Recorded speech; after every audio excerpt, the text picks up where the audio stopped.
It'd be awesome to talk just a little bit about failures, and it'd be interesting, Soohoo, to get your perspective as you guys have just started, and then we can jump to Anthony. But what are some of the things just at a company that's really only been around for 9 or 10 months or less? What are some of the things that you've learned in terms of failure? Have you guys failed at all? Have you gotten everything right? Yeah, I think failure is a weird thing because as a startup, I think you start at 0. Yeah. So I think failure is not getting higher than 0 fast enough. So a lot of things look like failure that may not be failure because you have no idea what to compare it to. If something doesn't happen, you have no idea if something would have happened. Most recent failure is Wiz Khalifa actually used us to sell something and we went down for 10 minutes. That sucked. That was when? That was Thursday. You might be tweeting about us in an hour, so those guys are ready to go. A little jittery right now. But I don't know, failures I think they're hard to kind of detect in retrospect because they either work themselves out or you've learned from them and you don't really regret any of them. Sure.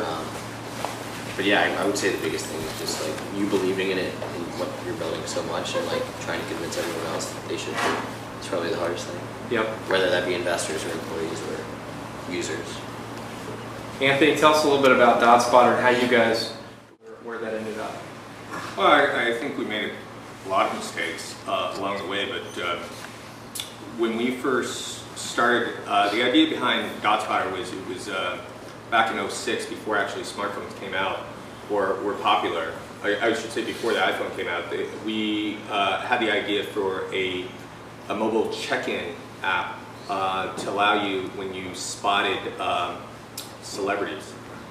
We thought it would be a lightweight type of thing. People would kind of sharing those photos, so we were thinking it would be like photos on a map. Think about Flickr on Google Maps inside your mobile phone.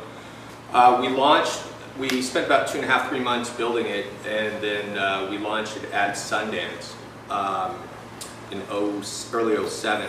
And after the first month, I think we had about 2 users on that platform. One of them was Who me. was it? Yeah. One of them was me. I don't know who it was. And probably the other one. A bot somewhere? Anyway, so, but the other piece is, it ended up, because the team actually came from search, the news aggregation piece actually took off as well as parts of the community. So it was not what we, kind of how intended the service to be, and obviously that was, first big mistake that we had with that company, but luckily we were able to ride the wave and build a business around the things that people were using on the service.